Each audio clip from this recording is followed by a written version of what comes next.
Hey guys, this is Julian from the Binary Lab, now on the Forex Lab.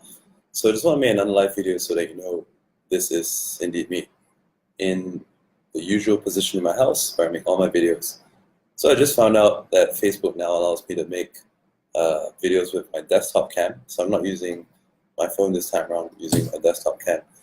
So I think that the sound should be a little bit better because the microphone on it comes best. So in this video, I'm going to talk about ways to choose a Forex broker. So through the years, I've been through many Forex brokers, and in the position as user, in the position as affiliate, in the position as introducing broker, and I think it puts me in a very good position to to be able to comment on how to choose a broker. I forgot to add that I've also been to several broker offices, not just in Singapore, but also in Thailand, London, and basically in 3 countries, Australia as well. So I've come to see certain things that I think will help you make a very good decision on how to select a good Forex broker that's for you. So the first and foremost thing is that, what is your budget, okay? Depending on your budget, you should either be selecting to trade on a micro account or on a standard account. So one of the things that's different is that, not all micro accounts are the same. There are nano accounts and there are micro accounts. So micro can mean nano in some brokers, and other brokers it can be just literally micro. So what am I talking about? What's the lot size of one lot? Okay, so that is the key. Typically one standard lot is 100,000 USD. If it is a micro lot, typically one micro lot is 1,000 USD. And then if you take a nano lot, you have situations when one lot is just 100 USD. Okay, so depending on your budget, you will probably find that either one of these is more appropriate. But just take note of one thing. Okay, the good thing about micro lot account is that you can open very small positions. You can tweak the position sizes to decimal accuracy. But the problem with that is that with the micro accounts, you have this issue whereby there often is a maximum amount of lots that you can trade. And this varies from broker to broker. For some brokers, the maximum lot size for a micro account is 7 lots for one currency pair. For others, it could be 8, 9, or 10. This is generally what I've seen. In standard trade sizes, it really depends. Some even let you go to 20. So this becomes a problem if your account balance is in between. It's not little, it's not a lot. So maybe, for instance, you're someone with $1,500 to trade, and you're thinking that, hey, maybe standard lot position size could be too big. But micro, on the other hand, if I were to start with this account size, for me to do anything profitable, I would have to start with my lot size fairly high. But if you start a lot size fairly high, problem is that maybe you can't even take the trade, because if you're using a hedging or martingale system, by the time you hit 7 lots, 8 lots, 9 lots, then they stop you from making new orders. So you're just going to get the order send error, order send error. So this is a big consideration to select. Big consideration on selecting a broker. Depending on your account size, whether it's micro, whether it's standard, okay, check for that broker that you're going to be. You already decided, okay, if it's going to be micro, not all micro broker accounts are the same. Compare all of them and find the one that gives you decent amount of maximum loss that you can trade. The second thing they want to look into is what is the leverage of it. Leverage is something that is quite debatable, because like very often the broker, they can, if they give you, like, there's two things I see very often. 1:500 with 100% bonus, or they can give you 1:1000. So 1:1000, I think it's a fairly good case scenario. Okay, do we really need it? Well, here's the thing. Like, there are a lot of brokers out there that they claim to be 1:1000, but when I look at the margin percent, I don't really feel that it really is 1:1000. The reason why I say this is that I have an FXTM account that's 1:1000. I have a XM account that's 1:888. Running the same strategy on both accounts, I don't get it why I have 6,000 more margin on my 6,000% more margin on my XM1 versus my FXTM. So it's not the same. Also, like, when I compare my FXTM 1:1000 leverage account to my FXPrimus 1:500 leverage account, I don't see that much of a difference at all. So how much leverage do you really need? I think I used to think that 1:1000 is like the gold standard, but right now I'm starting to think a different thing, because like different brokers, they can have different way of calculating the margin requirement. So this is the way that each of the brokers can shift their own goalposts around. So like, it could be well the case that a 1:500 account with certain way of calculating the margin requirement, right, to give you almost the same leverage as a 1:1000 somewhere else. So the other thing is that if you really want 1:1000, but you can't find it, maybe due to a certain country, for example, in Europe, UK, Canada, there are very few brokers that allow these kind of high leverages. So what you can do is look for a broker that offers 1:500, but also 100% bonus. Now, the next thing that you want to look at is the customer support response time. Because, if you had to wait for 20 minutes to get a reply to just one question, I think that's not okay. It's like a red flag that broker probably not very good to deal with. Because, now you're just asking on stuff pertaining to joining. If you cannot even get an answer in due time on that, what's going to ensure that you're going to get an answer when it comes to something serious like making a withdrawal? Or you maybe want to complain about a wrong price quote, wrong price feed that resulted in your trades being closed. Happens. I've seen that happen to FX twice.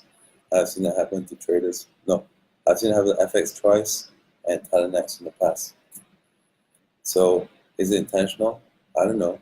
Or the price feed was off. Trades were lost. Wrote in to make complaint about price feed being inconsistent everywhere else.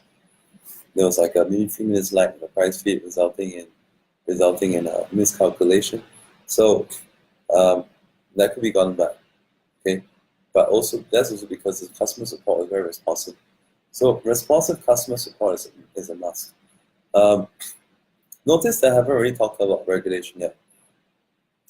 Bonus policies. Okay, I want you to look at like for bonus policies, there are different brokers offering different things. What is important to me is a bonus that is able to boost the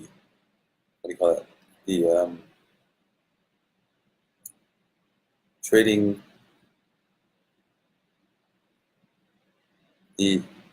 margin. Okay, so bonus that's allowed to boost the trading margin is good. Okay, there are also bonuses that can be withdrawn. There are bonuses that cannot be withdrawn. So the one that boosts the margin, usually this cannot be withdrawn. In some brokers, it can be withdrawn, but it's going to be smaller amount. Let's say like 30% or 20%. Now, be careful as well, because every broker, their condition on giving bonus is different. Some brokers, when they give a bonus, when you accept the bonus, the moment you accept the bonus, your leverage can go down from 500 to 300, or your leverage can go down from 500 to 200. So, at the end of the day, what is better? It depends. And sometimes, when you look at the net of everything, there's no difference at all. Because if you accepted a bonus that also reduced your leverage, then your ability to trade is either preserved or maybe even reduced. So it's not good for you.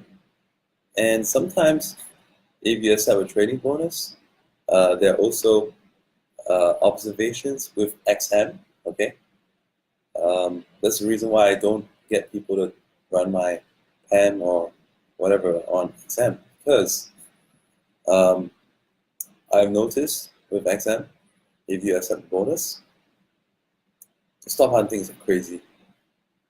From the moment you join, that account will be marked differently from another account where you didn't accept bonus, or different leverage type. I've seen 26 pips spread on GBP AUD, like in the late New York session. Doesn't make sense. All right, FXTM. Okay, I do have to admit their ECN 0, the spread is kind of high. It's about the same as the variable spread in most brokers.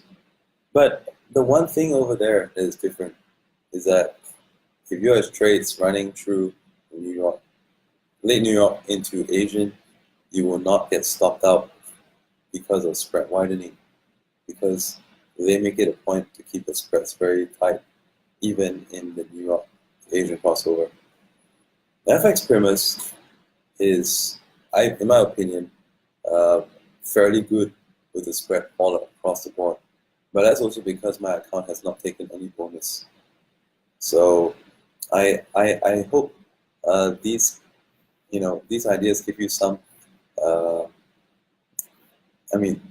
hope these suggestions are giving you some concepts of how to choose a broker. And about what I said, the spread widening, right? I highly recommend that before you decide to deposit money with a broker, and this is what I do, I ask live support, how consistent is your demo with the live spread? So they say it's consistent. Now I'll just check it.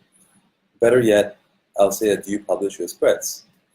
You have a live spread widget that I can see. So I'm making a point that I want to compare the spread difference during the late New York, going over to the Asian, and compare it with regular time in the day. And I see, is there a big discrepancy? If there's a big discrepancy, this is a no-no for me.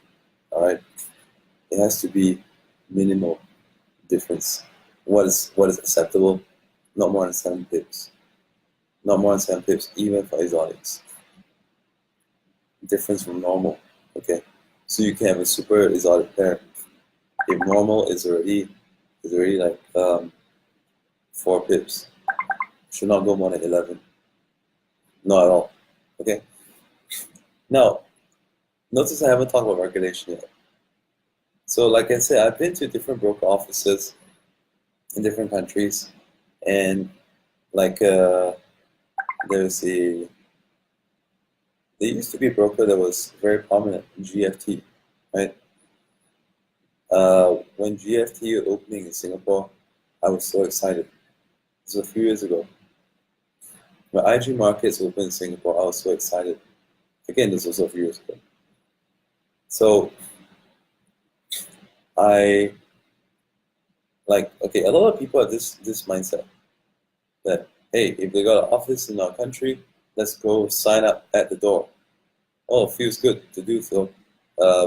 It's like, hey, if it's an office here, can I take my money over the counter? All right, that's the thing. Okay, back in the day, maybe like over 10 years ago, when we trade Forex, we got to wire money from our bank to like the broker's bank. This was way before even like internet banking had the ability to do overseas wire transfer. I remember those times. So I was queuing the bank. I get asked by the banking officer, like, do you know these people? What are you sending the money there for? Are you sure you're not going to get scammed, kind of thing? So yeah, I remember those days. So whenever there's an office, I start feeling that, hey, awesome, I can deposit my local currency over the counter. I can withdraw over the counter. It's no commission. It's instant. Best thing ever. But it's always a catch. When GFT opened in Singapore, shit, the leverage was dropped like crazy. It's like 1:100 or 1:50. You can't do shit with that. When IG markets open up, at a point of time, I saw, hey, IG markets, they had binary option. So, like, I went to check with them. I wanna open your binary option account, and they say that unfortunately for people in Singapore, binary option is available only like 2 hours and a day. Like, it's so long, why would I want to do that? Then they say shit like, if you come from this jurisdiction, then you got to sign up over here, which I find is bullshit. You can sign up online as well. They're not going to check. They're not going to redirect you to the local one. So this is the thing, okay? Having an office is great, but it's not everything. And there's going to be some brokers as well, where they have a local office, but it's just like a working, customer support hub. That's where the staff is located, but the banking and all that's not necessarily there. And for example, they could be registered in Israel, but they have an office in Singapore or like Thailand or something where they serve customers. It's also possible. So the regulation is still based on somewhere else, not even a country that the office is open. So this is something that a lot of people need to know. And yeah, maybe I should put this in the start video. Okay. So what I'm trying to say is that don't get too hung up about signing up in your local country with the broker, even if they have a local office, because sometimes your local jurisdiction can be too restrictive, and you're better off signing up on a different jurisdiction or offshore jurisdiction kind of thing. Now, coming to another point, which is almost in the close. Okay, there's a lot of brokers claiming they got segregated account. Here's the thing: segregated account. Is it really segregated? What is the name of the bank account holder? Is it a different company that is like the escrow or the trustee, right? Or is it their own company name as well? If it is, then what's the point? It's the same thing, right? So check if segregated account is really true or not. The other thing is going to be like custodial protection. Is there custodial protection? There's custodial protection. Great. That's even better than segregated. So these are a couple of things. Oh, finally, a last spot. Okay, reviews. So you can go through all the things that I mentioned. You look at the leverage. You look at the type of account provided. Is it a real micro or is it a nano? What is the max of that? And then now I talked about like the leverage, how it's different from broker to broker. I talked about like the offices stuff. I talked about regulation. I want to mention another thing as well though. That would be like, what is the stop out percent? What is the margin call percent? Different account type. Many different brokers, you click on standard, it says one thing. If you click on micro, it's another thing. So maybe, for standard, your margin call is going to kick in at the last 20%. Maybe for the micro, it's going to kick in at 60%. But then again, also could be because the micro has a higher leverage. So that could be the reason why. But the last thing I want to share with you is reviews. Reviews is the only thing that you look at after you've gone through everything else.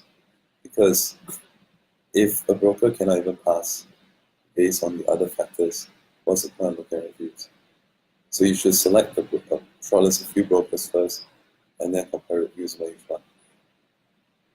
What are good places to look at reviews? Forex PAMM is good. When you're looking at reviews, look at how current it is the report within a few months, if it's more than a year or so, it may not be so valid. When you look at reviews, look at the general rating. If it's like a 3.5 star and above, it's generally okay. If it's a 2 star, not okay. 2.5, not okay. 3 star, not okay. If you look at a 4 or 5 star, are there balanced reviews? Are there negative reviews? If the negative reviews, did the broker go to try to respond to the review to clarify about it? Okay.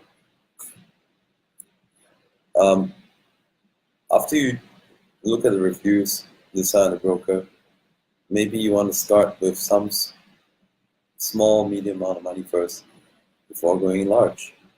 Because reviews can be one thing, sometimes reviews can be fake. And then, but the best decision is yours. When you go in, you can see, it's a spread everything you set it to be. It's a leverage everything you set it to be. And then when you, is the withdrawal, or is it everything you set to be? Customer support, is it better once you get in? So if you check all these things, because sometimes the reviews can be fake. Like for instance, FXPrimus, I did have my reservations on them in the beginning, but this was because I saw some reviews regarding like they're having some disqualification of trade, blah blah blah, stop hunting nonsense. I was like, oh no, I don't want an XM experience. I had a bad experience with XM. Didn't want the same thing with FXPrimus. But when I came in and saw, oh my god, spreads are even better than the FXTM. Only thing is the leverage is less. So try it out, be your own judge. But I mean, reviews there to help you out. Be very, very careful of brokers that offer some ridiculous stuff. If it's too good to be true, it probably isn't. Like unlimited leverage. One is a $3 leverage. What's that supposed to be? Right? I see FBS doing it. Did you know that FBS actually let a scammer in Thailand withdraw money from clients' accounts, all because she had LPOA? Shouldn't they at least alert the owners? So this scammer actually took out accounts from all clients, and in their place opened sense accounts, so that they thought money was still there. These people were new investors. So brokers that facilitate scam are not good. And if you look at FBS broker, you see there's so many bad reports in the Forex PAMM, Iron FX, so many. I was almost going to promote FXTM, but I felt that the bonus conditions were very strange. And also, when I went to look at the reviews, I was like, oh my god, a lot of people having trouble paying the money out. Speaking of regulation, once again, like I said, don't be too hung up about trying to get it with a broker that has a local office in the country.